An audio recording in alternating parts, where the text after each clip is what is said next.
E aí, meu amigo e minha amiga cartoleira, como estão vocês? Aqui quem tá falando, Gustavo, o GSS Games, na parada com vocês. E galera, tô aqui hoje, 14ª rodada do nosso queridíssimo Cartola FC, pra trazer pra vocês, galera, a nossa escalação principal focada em pontuação, galera. Sempre pedindo pra você que ainda não é inscrito no canal, se inscreve, pra pôr o like nesse vídeo, porque ajuda muito e você não vai perder nenhuma novidade do canal mais completo de Cartola FC que tem nesse YouTube. Além do vídeo de hoje, galera, nessa sexta-feira eu ainda vou lançar os nossos times de 100, 110, 120, 130, 140 cartoletas focado em valorização. Se você já estiver vendo esse vídeo no sábado ou muito à noite, na descrição do vídeo já vai ter o link. Além disso, ainda vamos falar das nossas ligas amanhã no sábado, e qualquer modificação que for ocorrer nesse time irá ocorrer no sábado no nosso time definitivo. Tranquilo? Então é isso, galera. Sem mais delongas, solta a vinheta e vamos pro vídeo.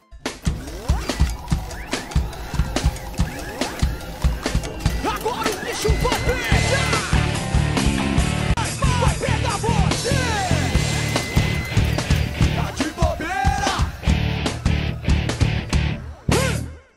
Voltando aqui, galera, antes de mostrar diretamente a nossa escalação, galerinha, nós vamos mostrar como fomos nessa 13ª rodada. Nossa pontuação não foi tão boa, 53.21, a pontuação mediana, acima da média dos cartoleiros, até razoavelmente bem.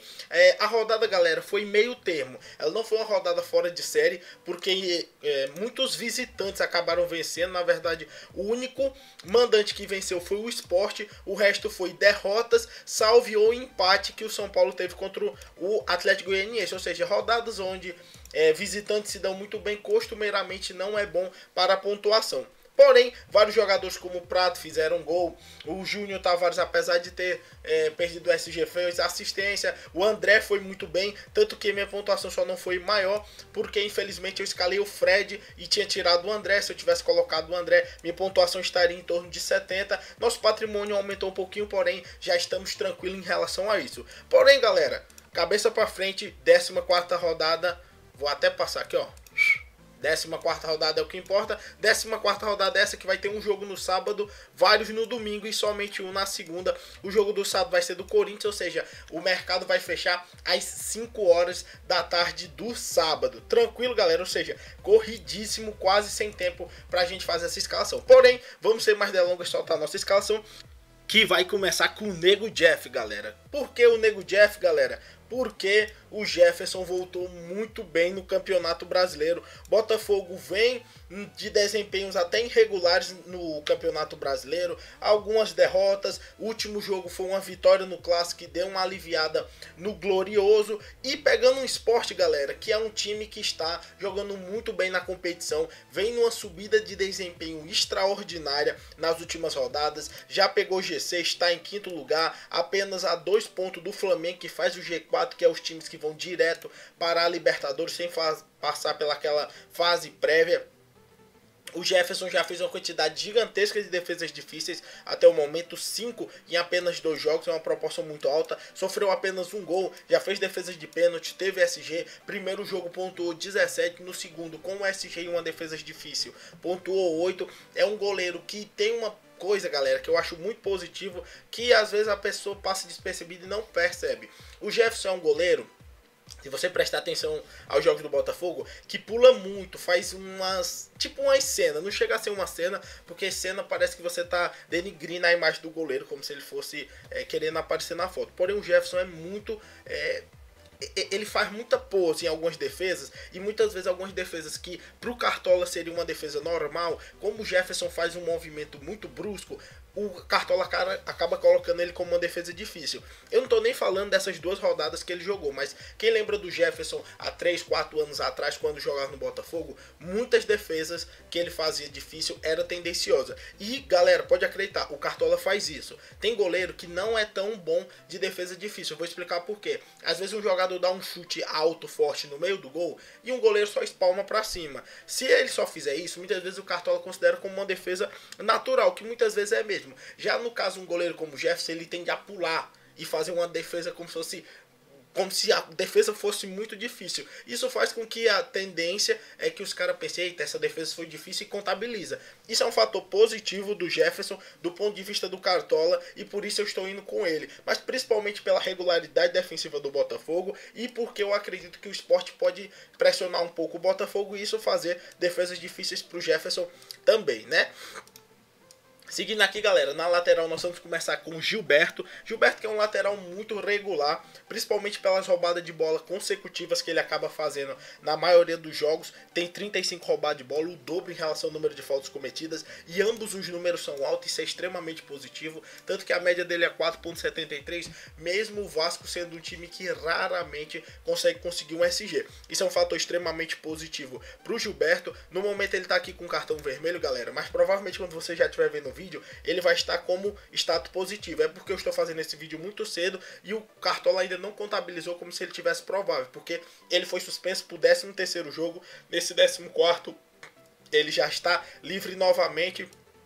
O jogo é complicado contra o Santos, que é um time que joga muito pelas laterais também, principalmente com jogadores de velocidade como Bruno Henrique e o Copete. O Copete que vai estar suspenso, mas são jogadores de extrema velocidade que vão ajudar de maneira importantíssima as roubadas de bola do Gilberto, que tem uma perspectiva muito boa de fazer uma boa pontuação nessa rodada.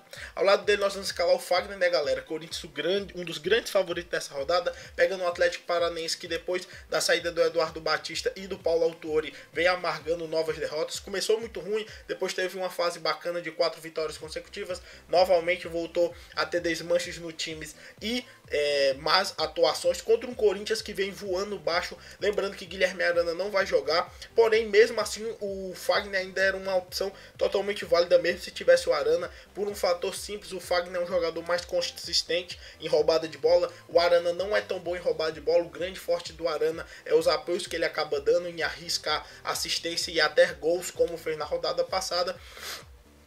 Fagner bem regular, como vocês podem ver, extremamente positivo. Sempre é um jogador de cabeça quente, que às vezes pode levar uns cartões amarelos, porém baseado na perspectiva grande do Corinthians conseguir SG, vejo como uma bela opção. E na zaga, galera, vamos lá começar com Pedro Jeromito. Não tem nem o que falar, provavelmente, no meu ponto de vista, o melhor zagueiro brasileiro atuando no Brasil o melhor zagueiro atuando no Brasil, entre brasileiros e estrangeiros, e além do mais, o melhor para o Cartola, um jogador com uma quantidade de roubada de bola muito grande, além da defesa do Grêmio ser uma defesa interessante assim, galera. Muitas vezes o Grêmio não tem uma defesa boa. Se você for ver na competição, o Grêmio já sofreu 14 gols, é uma quantidade até alta. Ele sofre mais de um gol de média por jogo, porém esses gols são muito concentrados, tipo, levou 4 gols contra o Sport. É um time que naturalmente consegue seus SG, porém quando leva gol, leva muito. Isso faz também com que os zagueiros do Grêmio tenham muito SG, e o Jeromel ainda tem um fator a mais disso. Primeiro que 70% dos jogos que ele joga, o Grêmio consegue SG. E mesmo os que ele vai um pouco, o Grêmio acaba levando gol, ele ainda consegue positivar, porque a quantidade de roubada de bola dele é extremamente alta, além de apoiar na frente, dando cabeceios, excelente opção. Ao lado dele a gente vai escalar o Mina, galera. Muita gente também deve estar pensando em escalar o Balbuena, opção totalmente válida. Eu vou escolher o Mina principalmente por um fator. O Mina, no esquema tático do Palmeiras, às vezes chega a funcionar até como um volante, às vezes como um ala, e o Mina é habilidoso. Eu gosto do estilo dele, é um jogador que avança para tentar cabecear, e eu vejo o Palmeiras também bem favorito jogando contra o Vitória na sua casa.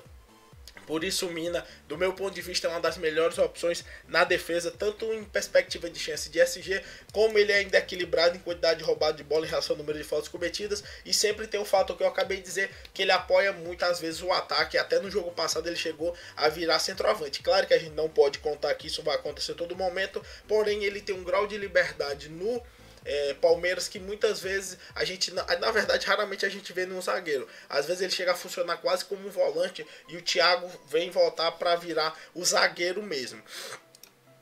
Então, Mina, feita a nossa defesa, vamos avançar para o nosso meio de campo, que já vai começar com o Regis, galera. O Bahia, que vem de uma grande vitória. O Bahia não vinha ganhando bons resultados, porém mostrando um belo futebol. Rodada passada conseguiu uma vitória contundente contra a Ponte fora de casa. Agora pega o Avaí, que tava mostrando ser um time meio zebra. Eu até disse, cara, é porque o goleiro do Avaí tava fazendo muito milagre. Porém o Avaí ainda não subiu tanto o seu nível de desempenho, jogando no Pituaçu contra o Bahia, perspectiva gigantesca de vitória do Bahia, que mostra um futebol bom. O Bahia não tem nem elenco, não tem...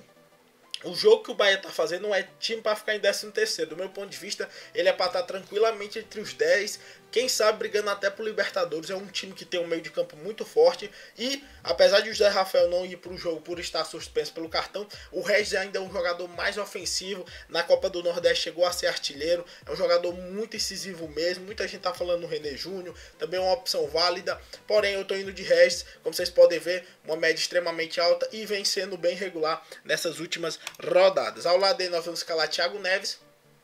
Jogo complicado, é complicado. Porém, galera, eu vim colocando o Thiago Neves nas minhas últimas escalações e ele simplesmente não vem me decepcionado. Mesmo quando não faz gol, não dá assistência, ainda consegue compensar em roubada de bola e finalização. O jogo é no Mineirão, o Flamengo tá um pouco pressionado, obviamente. Acabou vendo o Corinthians se distanciar a mais de 12 pontos de distância, que são 4 rodadas cheias mesmo. Ou seja, é um time que vai tentar porque precisa do resultado e porque é um time que também raramente é muito massacrado. O Flamengo hoje em dia tem um elenco muito forte que acaba jogando razoavelmente bem contra qualquer time do Campeonato Brasileiro, seja fora ou dentro dos seus domínios. Thiago Neves já tem 5 gols, 9 roubadas de bola, 13 faltas cometidas. É uma quantidade muito boa, principalmente porque ele é um meio ofensivo, ou seja, ele não forma uma quantidade tão alta e ele ainda tem uma quantidade razoável de roubada de bola. E o importante dele é a parte ofensiva, já tem 5 gols até o momento na competição. Eu acho que é o meio campista que mais tem gols marcado até o momento. E para finalizar, galera, nosso meio de campo, vamos escalar Alejandro Guerra. Eu acho que o Palmeiras, como eu já disse, é um dos grandes favoritos contra o Vitória. Eu acho que ele só não é mais favorito que o Corinthians e que o Grêmio. Porém, o Palmeiras vem pegando um time que está muito fragilizado, diga-se de passagem, entre os 3 adversários que eu falei, Grêmio e o Corinthians, é muito mais pela fase do Grêmio e do Corinthians do que também contra seus adversários, porque realmente o Palmeiras vai pegar, do meu ponto de vista, um adversário que está junto com Avaí e Atlético Goianiense num patamarzinho abaixo da maioria dos outros times. O Vitória vem, ao contrário do seu rival baiano, galgando péssimos resultados, um time que não mostra grande desempenho, levou uma chibatada na rodada passada também, como vocês podem ver aqui, acabou de perdendo de 4-1 do Vasco, que até o momento não tinha conseguido nenhuma vitória fora de casa, e o Guerra é o grande maestro desse time do Palmeiras. Vejo grande perspectiva de boa pontuação. Agora, galera, vamos começando agora o nosso comando de ataque. Já vai começar com o Jô, galera. Muita gente pode se perguntar se o Jô é tudo isso, se não é melhor colocar o Romero. Galera, é basicamente a opção. Eu sempre digo, o Jô é aquele jogador 880, é um jogador que depende de gol, necessariamente ele precisa de gols. Como eu vejo o Corinthians ganhando esse jogo contra o Atlético, até por um 2-0, eu acho o placar mais provável um 2-0, eu vejo perspectiva muito grande do jogo, conseguir pelo menos fazer um golzinho ou dar uma assistência, o que já daria uns 8 pontos para ele. O Romero é para quem tem mais, vamos supor, aquela regularidade, você não quer apostar tanto, que é um jogador que mesmo sem gol consegue pontuar 3, 4, 5. Porém, eu tô confiante no jogo. Na rodada retrasada, na 12ª, acabei trocando ele para colocar o Romero. O Jô pontuou 8.9 e o Romero só pontuou 2. Ou seja, quando eu tiver convicto que eu acho que vai ter gol pelo lado do Corinthians, eu vou colocar o Jô. O Jô acabou não pontuando bem na rodada passada, porém eu também achava que era muito provável, porque jogando contra o Palmeiras fora de casa, a tendência era que o Corinthians se fechar e o Palmeiras tomar as rédeas mesmo. Isso ia fazer o jogo ficar muito impedimento e ele ia ficar realmente muito dependente de somente um gol. Já num jogo contra o Atlético Paranaense, eu vejo o Corinthians impondo um pouco mais o jogo dele, tendo até superioridade em posse de bola. Isso vai fazer com que o jogo, quem sabe, tenha uma maior perspectiva de chutes e isso faz com que ele tenha uma boa chance de fazer gols. Jogo que é muito eficiente, não é um cara que tem muitas finalizações, porém já tem 7 gols na competição. Ao lado dele, galera, vamos escalar o Luan, que no meu ponto de vista é o melhor atacante para essa rodada. Jogador que dispensa comentários, pontuações extremamente altas, média próxima de 10, pontuou 12.7 na última, ferro gol da vitória contra o Flamengo. Jogador muito acima da média, pegando uma Ponte Preta que vem galgando mais resultados, caindo um pouco na tabela. Tá muito salgado o preço dele, porém, se você quiser pontuar, é com certeza uma opção excelente. E para finalizar, galera, o Fred, que muita gente pode estar já me xingando, até eu tô me xingando de estar escalando o Fred. Porém, galera, pegando o Atlético Goianiense Goianiense. O jogo é no Olímpico, fora de casa, porém é ali pertinho de de BH, não é tão longe Goiânia de BH. Eu vejo uma perspectiva boa do Fred conseguir fazer uma boa pontuação. E para quem quer valorizar, galera, o Fred é disparado a melhor opção, porque o Fred vem de 2 desvalorizações consecutivas e desvalorizações pesadas. A desvalorização dele na rodada retrasada foi de 3.1, nessa de 0.85, ou seja, ele tem um agregado de menos 4 de desvalorização. Para você que quer ganhar cartoleta, isso é uma beleza. E o Atlético Goianiense sempre é aquele time que destoa dos outros, como vocês podem ver, apenas 8 pontos, atolado ali mesmo na lanterna. E o Fred é um jogador que sempre pode deixar seu golzinho. Rodada passada acabou perdendo um pênalti que decepcionou muito na pontuação, porém eu estou confiante nele para essa rodada de novo. Tomara que eu não quebre a cara novamente. De técnico eu vou colocar o Renato Gaúcho, pensei em colocar o Fábio Carille, mas eu gosto mais do estilo de jogo do Grêmio, pelo volume de jogo que ele faz, e o Renato tem até uma média superior ao Fábio Carille por esse futebol mais envolvente. O time ficou salgado, galera, 178.92, porém sempre lembrando para você que vai ainda sair o nosso time de 100 até 140, então só ficar ligado que você não vai perder nada. O nosso ataque ficou Luan, Jô e Fred, Thiago Neves, Guerra e Regis no meio de campo, Gilberto e Fagner na lateral, Jeromel, Mina na zaga, Jefferson no gol, e de técnico ficou Renato Gaúcho. Tranquilo, galera? Então é isso. Se você gostou do vídeo, papou com like, sempre pedindo para você que não é inscrito no canal, se inscreve. Um abraço a todos, rumo à mitagem e valeu!